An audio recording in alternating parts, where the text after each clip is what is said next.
നാടിനെ നടുക്കിയ സംഭവം. അത് രാവിലെ തന്നെ ശാസ്താംകോട്ട പോലീസ് സ്റ്റേഷനിലേക്ക് ഒരു ഫോൺ കോൾ എത്തി. ഭരണിക്കാവ് കൊച്ചുമലാക്കൽ ഭാഗത്ത് ഒരു വീടിന് വാരമെടുക്കുന്ന സമയത്ത് മനുഷ്യന്റേതെന്ന് കരുതുന്ന ഒരു തലയോട്ടി മണ്ണിനടിയിൽ നിന്ന് ലഭിച്ചു. വിവരമറിഞ്ഞ ഉടൻ തന്നെ SI സംഘവും ഭരണിക്കാവിലേക്ക് പുറപ്പെട്ടു. പോലീസ് സംഘം അവിടെ എത്തിയപ്പോഴേക്കും പ്രദേശമാകെ ജനങ്ങളെ കൊണ്ട് നിറഞ്ഞിരുന്നു.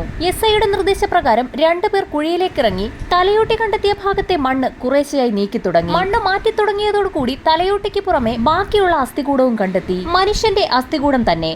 ആ സമയത്താണ് പോലീസ് സംഘവും നാട്ടുകാരും ഒരു കാര്യം ശ്രദ്ധിച്ചത്. അസ്ഥികൂടത്തിന്റെ ഒത്ത നടുക്കായി എന്തോ ഒരു വസ്തു തിളങ്ങുന്നതായി കണ്ടു. ആ ഭാഗത്തെ മണ്ണ് നീക്കിയപ്പോൾ 2 സ്വർണ്ണ ബിസ്ക്കറ്റുകളാണെന്ന് മനസ്സിലായി. 5 സെന്റിൽ ചുറ്റുമതിലോടും ഗേറ്റോടും കൂടിയ ആ വസ്തുവിൽ ആരെയും തന്നെ സംസ്കരിച്ചിട്ടില്ല എന്ന് ഉടമസ്ഥരെ ചോദ്യം ചെയ്തതിൽ നിന്ന് മനസ്സിലായി. അങ്ങനെ ഒരാളെ അവിടെ സംസ്കരിച്ചതായി തങ്ങൾക്കും അറിവില്ല എന്ന് പ്രദേശവാസികളും വ്യക്തമാക്കി. ഡിവൈഎസ്പിയുടെ നേതൃത്വത്തിൽ ഫോറൻസിക് സംഘം വിശദമായി പരിശോധന ആരംഭിച്ചു. അസ്ഥികൂടത്തിൽ നിന്നും ആകെ പോലീസിന് തെളിവായി ലഭിച്ചിരിക്കുന്നത് 2 സ്വർണ്ണ ബിസ്ക്കറ്റുകളാണ്. ബിസ്ക്കറ്റിൽ പറ്റിപ്പിടിച്ചിരിക്കുന്ന മണ്ണ് പൂർണ്ണമായി നീക്കം ചെയ്തപ്പോൾ അതിൽ ഒരു കുതിരയുടെ അടയാളം തെളിഞ്ഞു വന്നു.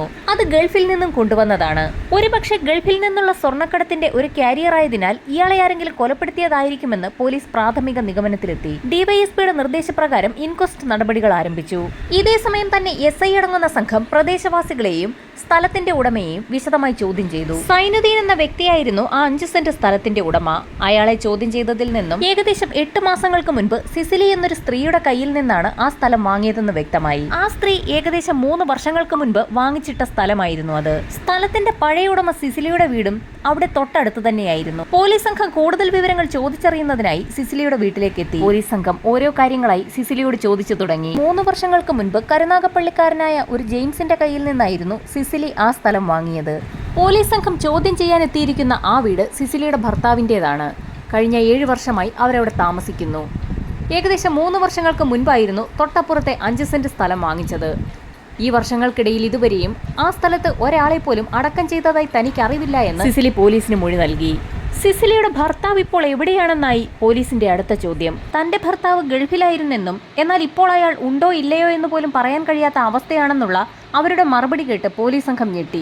മാസങ്ങൾക്ക് മുൻപ് സിസിലിക്ക് വിലപിടിപ്പുള്ള എന്തോ സമ്മാനവുമായി ഗൾഫിൽ നിന്ന് വരികയാണെന്ന് അവരുടെ ഭർത്താവായ ജോസ് ഫോണിൽ വിളിച്ചറിയിച്ചിരുന്നു. എന്നാൽ സിസിലിയും കൊച്ചുമോളും ടാക്സി ഡ്രൈവറായ ജോസഫും എയർപോർട്ടിലെത്തിയെങ്കിലും അന്നത്തെ ഫ്ലൈറ്റിൽ ജോസ് മാത്രം എത്തിയില്ല. തിരികെ വീട്ടിലെത്തിയ സിസിലി ഗൾഫിലെ നമ്പറിലും അവരുടെ കൂട്ടുകാരെയൊക്കെ വിളിച്ചു നോക്കിയെങ്കിലും ജോസഫിനെ കുറിച്ച് ഒരു വിവരവുമില്ലായിരുന്നു. അന്നത്തെ ഫ്ലൈറ്റിൽ തന്നെ ജോസ് അവിടെ നിന്നും പുറപ്പെട്ടു എന്നായിരുന്നു അവിടെ നിന്ന് ലഭിച്ച മറുപടി. എന്നാൽ ജോസ് നാട്ടിലെത്താത്ത സാഹചര്യത്തിൽ എന്തെങ്കിലും അപകടം സംഭവിച്ചിട്ടുണ്ടോ എന്ന് സംശയമുണ്ടെന്നും സിസിലി പോലീസിനോട് വ്യക്തമാക്കി. അതിനെക്കുറിച്ച് അന്വേഷിക്കണമെന്നും ആവശ്യപ്പെട്ടപ്പോൾ പോലീസ് സംഘം ജോസിന്റെ പാസ്പോർട്ട് സംബന്ധിച്ചുള്ള എന്തെങ്കിലും വിവരമുണ്ടെങ്കിൽ അത് നൽകാൻ ആവശ്യപ്പെട്ടു. പാസ്പോർട്ട് സംബന്ധിച്ചുള്ള എന്തെങ്കിലും രേഖകളോ അതിന്റെ കോപ്പിയോ ഒന്നും തന്നെ വീട്ടിലില്ല എന്ന് സിസിലി പോലീസിനെ അറിയിച്ചു. ജോസിനെ കുറിച്ച് അന്വേഷിക്കാമെന്ന് പറഞ്ഞുകൊണ്ട് പോലീസ് സംഘം അവിടെ നിന്നിറങ്ങി. 3 വർഷങ്ങൾക്ക് മുൻപ് സിസിലിക്ക് ആ സ്ഥലം വിറ്റ ജെയിംസിനെ കരുനാഗപ്പള്ളിയിലെത്തി പോലീസ് ചോദ്യം ചെയ്തു. കഴിഞ്ഞ 50 വർഷമായി ആ സ്ഥലം തന്റെയായിരുന്നു എന്നും പിന്നീട് അത് പ്ലോട്ടുകളായി തിരിച്ച് പലർക്കും വിറ്റ സമയത്ത് 5 സെന്റ് സ്ഥലം 3 വർഷങ്ങൾക്ക് മുൻപായിരുന്നു സിസിലിക്ക് വിറ്റതെന്നും അയാൾ വ്യക്തമാക്കി.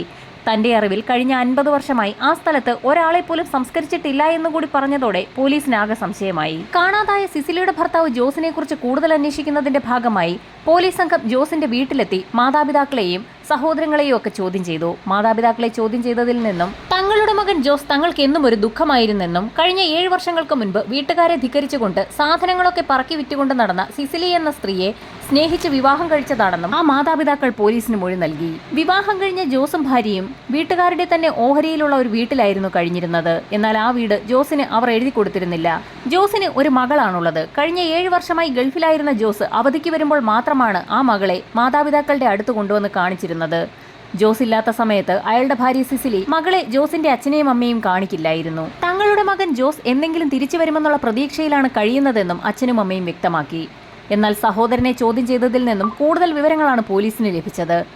ജോസ് നാട്ടിലേക്ക് പുറപ്പെടുന്ന ദിവസം വൈകുന്നേരം സഹോദരനായ ജോർജിനെ വിളിച്ചിരുന്നു. പിറ്റേ ദിവസം രാവിലത്തെ എയർ ഇന്ത്യ ഫ്ലൈറ്റിനാണ് പുറപ്പെടുന്നതെന്ന് അന്ന് അറിയിച്ചിരുന്നതാണ്. എന്നാൽ പിറ്റേ ദിവസം ഗൾഫിലുണ്ടായിരുന്ന ജോസിന്റെ സുഹൃത്ത് അയാൾ നാട്ടിലെത്തിയോ എന്നറിയുന്നതിനായി ജോർജിനെ വിളിച്ചിരുന്നു. എന്നാൽ ജോസ് ഇതുവരെ നാട്ടിലെത്തിയില്ല എന്ന് കേട്ട സുഹൃത്ത് അയാൾ തന്നെയാണ് ജോസിനെ എയർപോർട്ടിൽ എത്തിച്ചതെന്നും ജോസ് ഉറപ്പായും എയർ ഇന്ത്യ ഫ്ലൈറ്റിൽ നാട്ടിലേക്ക് പുറപ്പെട്ടിട്ടുണ്ടെന്നും സുഹൃത്ത് വ്യക്തമാക്കി. സംശയം തോന്നിയ ജോസിന്റെ സഹോദരൻ ജോർജും മറ്റൊരു ബന്ധുവും കൂടി എയർപോർട്ടിലെത്തുകയും അന്നത്തെ എയർ ഇന്ത്യ ഫ്ലൈറ്റിലെത്തിയ പാസഞ്ചേഴ്സിന്റെ ലിസ്റ്റിൽ ജോസിന്റെ പേരുണ്ടായിരുന്നോ എന്ന് അന്വേഷിക്കുകയും ചെയ്തു. എയർപോർട്ടിൽ നിന്ന് ഞെട്ടിക്കുന്ന വിവരങ്ങളായിരുന്നു ജോർജിന് ലഭിച്ചത്. എയർ ഇന്ത്യ ഫ്ലൈറ്റിൽ ജോസ് എയർപോർട്ടിൽ എത്തിയിട്ടുണ്ട്. അവിടെ നിന്ന് പുറത്തിറങ്ങിയതായും അവിടെ നിന്ന് വിവരം ലഭിച്ചു. എന്നാൽ ജോസ് എവിടെ പോയി? വീട്ടുകാരുമായി വിവാഹത്തെ ചൊല്ലി പിണക്കമുണ്ടായിരുന്ന ജോസ് എവിടെയെങ്കിലും മാറി താമസിക്കുകയായിരിക്കുമെന്നാണ് ആദ്യം വീട്ടുകാർ കരുതിയത്. ഇത്രയും കാലം ജോസ് ഒരു കാരണവശാലും മാറി താമസിക്കാൻ സാധ്യതയില്ലാത്തതിനാൽ അയാൾക്ക് എന്തെങ്കിലും അപകടം സംഭവിച്ചിട്ടുണ്ടോ എന്ന് പോലും സംശയിക്കേണ്ടിയിരിക്കുന്നു എന്ന് ജോർജ് പോലീസിനോട് പറഞ്ഞു. വീട്ടുകാരുടെ മൊഴിയെടുത്ത പോലീസ് സംഘം അവിടെ നിന്ന് പുറപ്പെടാൻ തുടങ്ങുമ്പോഴാണ് ജോസിന്റെ അമ്മ ഒരു കാര്യം പറയുന്നത്. ജോസ് ഗൾഫിലായിരുന്ന സമയത്ത് അയാളുടെ വീട്ടിലേക്ക് വേണ്ടുന്ന എല്ലാ സഹായങ്ങളും ചെയ്തു കൊടുത്തിരുന്നത് ടാക്സി ഡ്രൈവറായ ജോസഫ് എന്നൊരു വ്യക്തിയാണ്. ജോസിനെ എയർപോർട്ടിൽ വിടാനും വിളിക്കാനും ഒക്കെ പോകുന്നതും അയാളായിരുന്നു. പതിവ് പോലെ അന്നും ജോസഫിന്റെ വാഹനത്തിൽ തന്നെയായിരുന്നു സിസിലിയും മകളും ജോസിനെ വിളിക്കാൻ എയർപോർട്ടിലേക്ക് പോയത്. അതിനാൽ തന്നെ ജോസഫിന് എന്തെങ്കിലും അറിയാമായിരിക്കുമെന്ന് ആ അമ്മ വ്യക്തമാക്കി. ടാക്സി ഡ്രൈവറായിരുന്ന ജോസഫിനെ കുറിച്ച് കൂടുതൽ വിവരങ്ങൾ അന്വേഷിക്കാൻ ഭരണിക്കാവ് ടാക്സി സ്റ്റാൻഡിലേക്ക് പോലീസ് സംഘം എത്തി. അവിടെയുണ്ടായിരുന്ന ടാക്സി ഡ്രൈവർമാരെ ചോദ്യം ചെയ്തതിൽ നിന്നും ജോസഫ് ഇപ്പോൾ സ്ഥലത്തില്ല എന്നും ചെന്നൈയിലാണെന്നും അടുത്തയാഴ്ച മടങ്ങി വരുമെന്ന് അയാൾ വീട്ടിൽ വിളിച്ച് അറിയിച്ചിട്ടുണ്ടെന്നും സുഹൃത്തുക്കൾ പറഞ്ഞു. കാണാതായ ജോസിന്റെ കുടുംബവുമായി ജോസഫിന് വളരെ അടുപ്പമുണ്ടായിരുന്നു. അവരുടെ വീട്ടിലേക്ക് വേണ്ടുന്ന സാധനങ്ങൾ വാങ്ങുന്നതിലും വീട്ടുകാർക്ക് എവിടെയെങ്കിലും യാത്ര പോകണമെങ്കിലുമൊക്കെ ജോസഫിനെയായിരുന്നു വിളിക്കുന്നത്.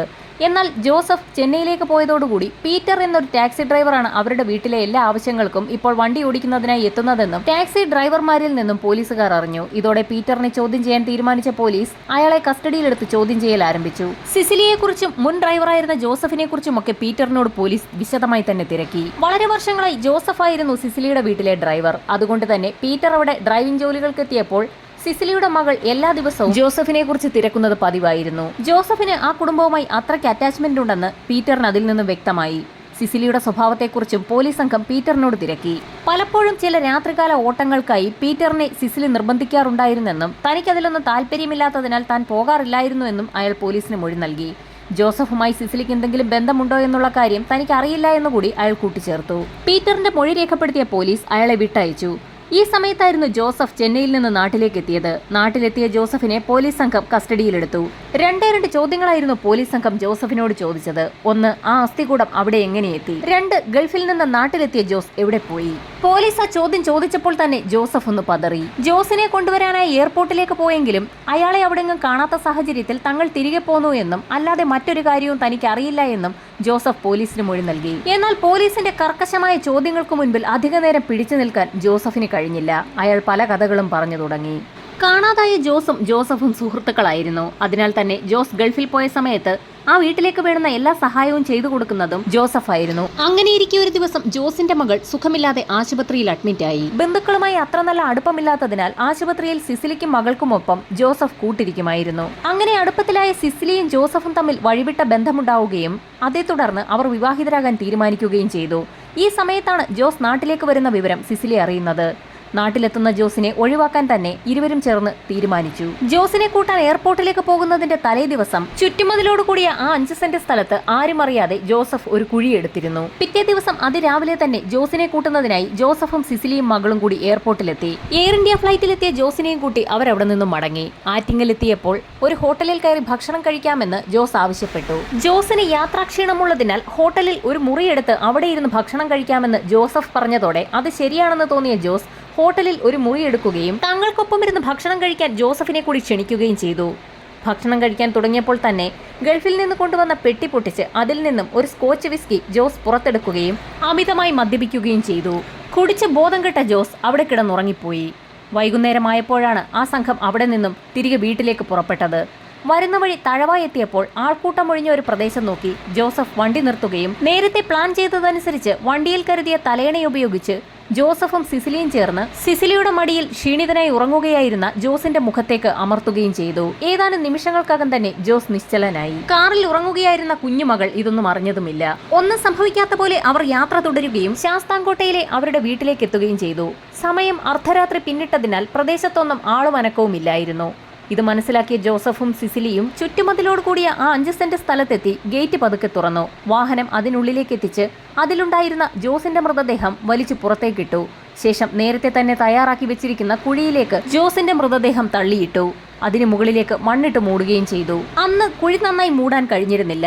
പിറ്റേ ദിവസം എത്തിയാണ് ജോസഫ് ആ കുഴി നന്നായി മൂടിയത്. ആ സമയത്ത് പ്രദേശവാസിയായ ഒരാൾ എന്തിനാണ് കുഴിയെടുക്കുന്നതെന്ന് ചോദിച്ചിരുന്നു. ഒരു പട്ടി ചത്തുകിടന്നതിനാൽ അതിനെ കുഴിയെടുത്ത് മൂടുകയാണെന്നായിരുന്നു അന്ന് ജോസഫ് അയാളോട് പറഞ്ഞത്. ഗൾഫിൽ നിന്നെത്തിയ ജോസിനെ പ്രദേശവാസികളും സുഹൃത്തുക്കളും ബന്ധുക്കളുമൊക്കെ അന്വേഷിച്ചെങ്കിലും തങ്ങൾ എയർപോർട്ടിൽ പോയെങ്കിലും ജോസിനെ കാണാൻ കഴിഞ്ഞില്ല എന്നും ഒരുപക്ഷെ യാത്ര മാറ്റിവെച്ചതായിരിക്കുമെന്നൊക്കെ അക്കാലത്ത് ജോസഫും സിസിലിയോടും അവരോടൊക്കെ പറഞ്ഞു. കുറച്ചു നാളുകൾക്ക് ശേഷം ജോസഫിന്റെയും സിസിലിയുടെയും ബന്ധം മനസ്സിലാക്കിയ ജോസഫിന്റെ ഭാര്യ റോസ്ലി സിസിലിയെ വിളിക്കുകയും ഭീഷണിപ്പെടുത്തുകയും ചെയ്തു. ഇനി തന്റെ ഭർത്താവുമായി എന്തെങ്കിലും ബന്ധമുണ്ടായാൽ സിസിലിയെ കൊന്നുകളയുമെന്ന് തന്നെ റോസ്ലി പറഞ്ഞു. ജോസഫിന്റെ വീട്ടിൽ പ്രശ്നമുണ്ടായതിനെ തുടർന്ന് സിസിലിയും ജോസഫും ചേർന്ന് ഒരു പ്ലാൻ തയ്യാറാക്കി. ഇരു വീടുകളിലെയും പ്രശ്നങ്ങളും ജോസിന്റെ തിരോധാനവും ഒക്കെ ഒന്ന് കെട്ടടങ്ങിയ ശേഷം ഒരുമിക്കാമെന്നുള്ള ധാരണയോടുകൂടി ജോസഫ് ചെന്നൈയിലേക്ക് പോയി. അവിടെ കുറെ അലഞ്ഞുതിരിഞ്ഞെങ്കിലും നല്ല ജോലിയൊന്നും ലഭിക്കാത്ത സാഹചര്യത്തിലാണ് ജോസഫ് തിരികെ നാട്ടിലേക്ക് എത്തിയത്. അങ്ങനെ നാട്ടിലേക്കെത്തിയ ജോസഫിനെ പോലീസ് വലയിലാക്കുകയായിരുന്നു.